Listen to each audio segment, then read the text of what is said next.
আসসালামু আলাইকুম। বাংলাদেশ বেতার, রাজশাহী। স্থানীয় সংবাদ পড়ছি মোহাম্মদ আসাফুদ্দৌলা। রাজশাহী ৩ আসনের সংসদ সদস্য অ্যাডভোকেট শফিকুল হক মিলন বলেছেন, সরকার প্রান্তিক ও পিছিয়ে পড়া জনগোষ্ঠীর শিক্ষার্থীদের পড়াশোনায় উৎসাহিত করতে কাজ করছে। অর্থনৈতিক অসচ্ছলতার কারণে কোনো শিক্ষার্থী যেন পড়াশোনা থেকে ঝরে না পড়ে সে বিষয়ে গুরুত্ব দেওয়া হচ্ছে। তিনি আজ পবা উপজেলা পরিষদের সভাকক্ষে আয়োজিত বাইসাইকেল, শিক্ষাবৃত্তি চেক ও সেলাই মেশিন বিতরণ অনুষ্ঠানে প্রধান অতিথির বক্তব্যে এসব কথা বলেন।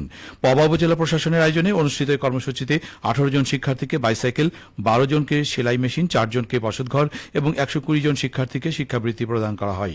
পবা উপজেলা নির্বাহী কর্মকর্তা মোহাম্মদ ইবনুল আবেদিনের সভাপতিত্বে এ সময় সহকারী কমিশনার ভূমি মোহাম্মদ মেহেদী হাসান, জাতীয় আদিবাসী পরিষদের কেন্দ্রীয় কমিটির সিনিয়র সহসভাপতি রাজকুমার সাউ, পবা উপজেলা বিএনপির সদস্য সচিব আব্দুর রাজ্জাক ও যুগ্ম আহ্বায়ক সুলতান আহমেদ সহ অনেকেই উপস্থিত ছিলেন। রাজশাহী সিটি কর্পোরেশনের প্রশাসক মোহাম্মদ মাহফুজুর রহমান রিটন বলেছেন, run for Padma mini marathon আয়োজন নদী রক্ষায় জনসচেতনতা তৈরির একটি শক্তিশালী সামাজিক আন্দোলন। সকলের সম্মিলিত প্রয়াস, দায়িত্ববোধ ও উদ্যোগী পারে পদ্মাসহ দেশের সব নদ নদীকে সুরক্ষিত রাখতে। তিনি আজ নগরীর লালন শাহ মুক্ত মঞ্চে 7.5 কিলোমিটার দীর্ঘ রান ফর পদ্মা শীর্ষক মিনি ম্যারাথন অনুষ্ঠানের উদ্বোধনী অনুষ্ঠানে প্রধান অতিথির বক্তব্যে এসব বলেন। এ সময় তিনি সবাইকে নদী রক্ষায় এগিয়ে আসতে ও ভবিষ্যৎ প্রজন্মের জন্য একটি সুস্থ, নিরাপদ ও প্রাণবন্ত নদী ব্যবস্থা উপহার দেওয়ার জন্য আহ্বান জানান।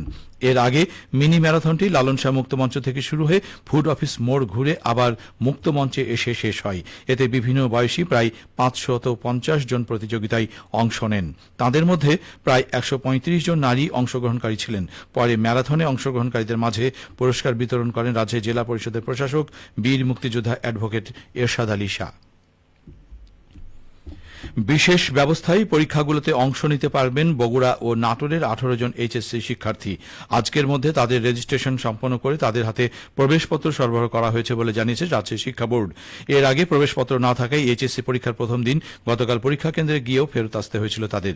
রাজশাহী শিক্ষা বোর্ডের চেয়ারম্যান প্রফেসর ড শামীমারা চৌধুরী বলেন, শিক্ষা প্রতিষ্ঠানের মাধ্যমে প্রয়োজনীয় কাগজপত্র জমা দেওয়ার পরই বোর্ডে রেজিস্ট্রেশন সম্পন্ন হয়, কিন্তু কিছু অসাধু ব্যক্তির কারণে তাদের রেজিস্ট্রেশন সম্পন্ন না হয় তারা প্রবেশপত্র পায়নি। তবে আজ বিশেষ ব্যবস্থায় তাদের রেজিস্ট্রেশন সম্পন্ন করা হয়েছে এবং আজকের মধ্যেই প্রবেশপত্র হাতে পাবে। পরবর্তী পরীক্ষাগুলোতে তারা অংশ নিতে পারবে। আর গতকাল যে পরীক্ষা তারা দিতে পারেনি সেই পরীক্ষার বিষয়ে পরবর্তীতে সিদ্ধান্ত নেওয়া হবে। সিরাজগঞ্জে 5 আসনের সংসদ সদস্য আমিরুল ইসলাম খান আলিম নদী ভাঙ্গন কবলিত এলাকা পরিদর্শন করেছেন।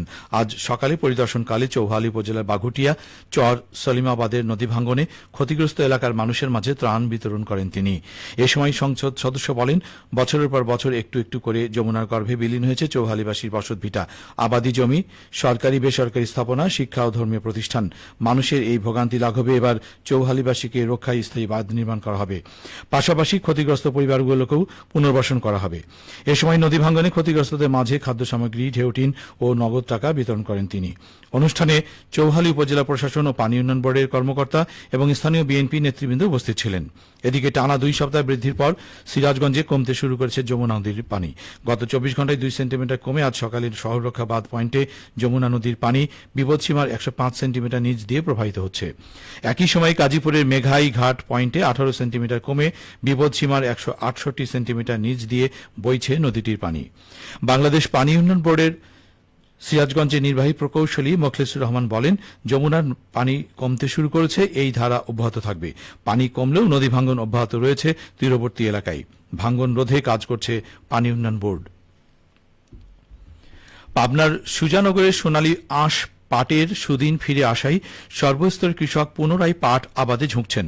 এবছর অনুকূল আবহাওয়া আর কৃষি অফিসের পরামর্শক্রমে সঠিক সময়ে সার বীজ দেওয়ার কারণে উপজেলার সর্বত্র পাটের ভালো ফলন হয়েছে। এবছর উপজেলার পাট আবাদের লক্ষ্যমাত্রা নির্ধারণ করা হয়েছিল 9,500 হেক্টর জমিতে, আবাদ হয়েছে 9,800 হেক্টর জমিতে। উপজেলা কৃষি কর্মকর্তা কৃষিবিদ মোহাম্মদ আসাদুজ্জামান বলেন, গত 3 থেকে 4 বছর পাটের বাজার বেশ ভালো হওয়ায় কৃষক পাট আবাদে ঝুঁকছেন। ফলে লক্ষ্যমাত্রার চেয়ে পাট আবাদ বেশি হচ্ছে। সবশেষে আবহাওয়া। আজ রাজশাহীতে সর্বোচ্চ তাপমাত্রা ছিল 36.8 ডিগ্রি এবং সর্বনিম্ন 26.8 ডিগ্রি সেলসিয়াস। সন্ধ্যে 6টায় বাতাসে আপেক্ষিক আর্দ্রতার পরিমাণ ছিল 61%।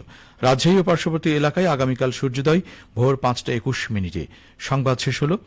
আমাদের পরবর্তী স্থানীয় সংবাদ প্রচারিত হবে আগামীকাল সকাল 8:10 মিনিটে।